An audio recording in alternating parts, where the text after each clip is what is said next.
10 novelas de Agatha Christie con un giro siniestro o terrorífico. Comencemos definiendo a qué nos referimos con algo siniestro.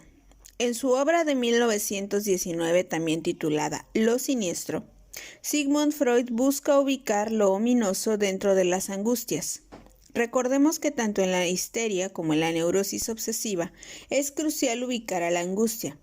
Para los entendidos en la bibliografía freudiana, es obvio que inició por delimitar su espacio discursivo estableciendo claramente a qué se refiere con lo ominoso, tomando elementos del ensayo sobre la psicología de lo inquietante y dando una larga cita del filósofo idealista alemán Friedrich Wilhelm Schelling, dejando una idea clara. Lo ominoso es todo lo que estando destinado a permanecer en el secreto, en lo oculto, ha salido a la luz.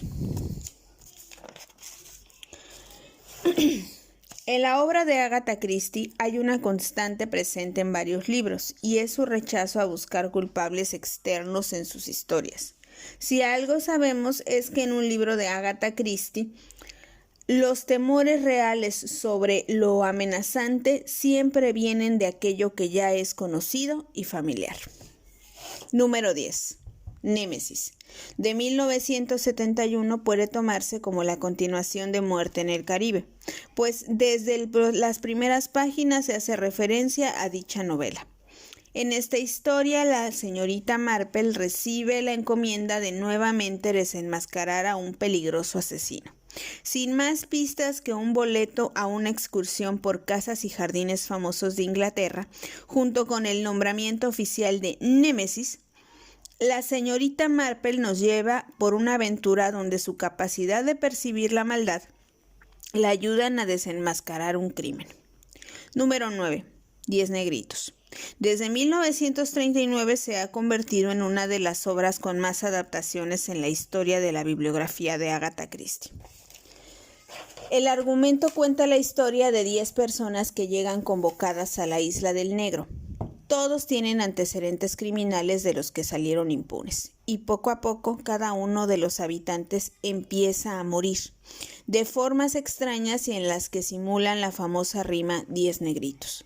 Yo vi la adaptación cinematográfica de los años 40 y no existe en modo alguno comparación con la novela.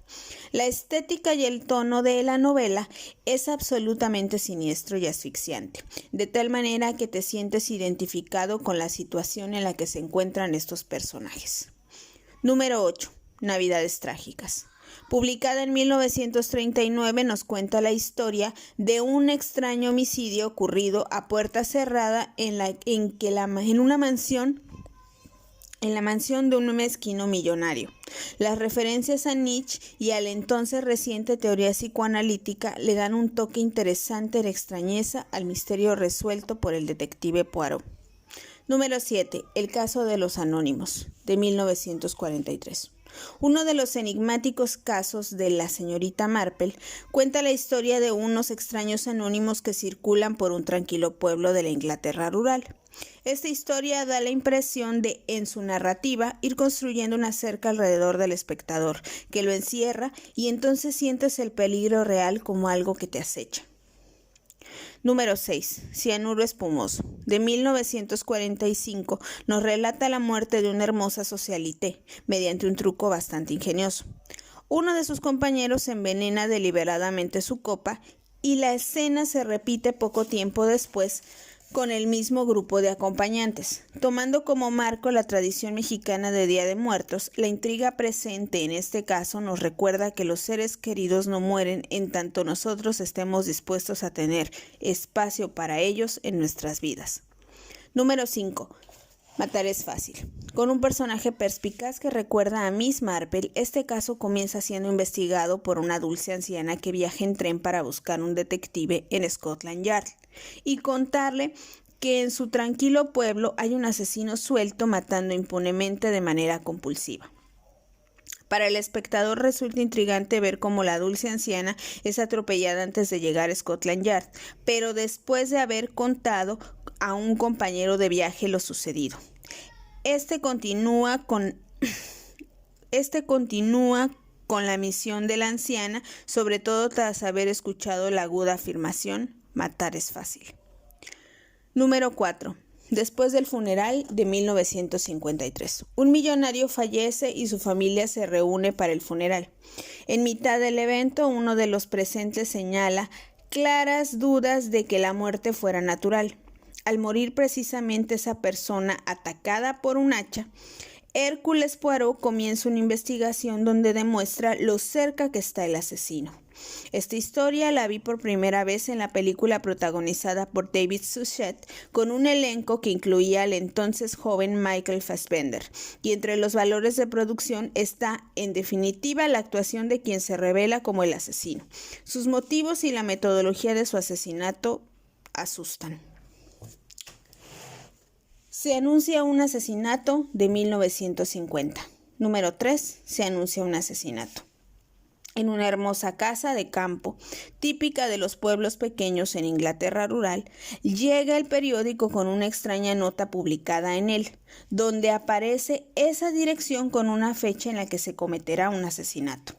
La anfitriona cede a la presión y organiza una reunión en esa fecha donde efectivamente se comete un asesinato. Nuevamente Agatha Christie juega con el espectador y te sumerge en un espectáculo de tensión tan emocionante, revelando al criminal de la manera más siniestra. Número 2. De 1949, La Casa Torcida. Tiene una adaptación cinematográfica reciente estelarizada por Glenn Close y da una interpretación especial a una rima infantil que también da origen a uno de los personajes que aparece en la saga El Conjuro, el hombre torcido que tenía una moneda torcida y vivía en la casa torcida. En mi opinión, después del asesinato de Roger Ackroyd, es el giro argumental más impresionante de la obra de Agatha Christie. Número 1. Un crimen dormido. De 1976 es oficialmente la última novela de la autora.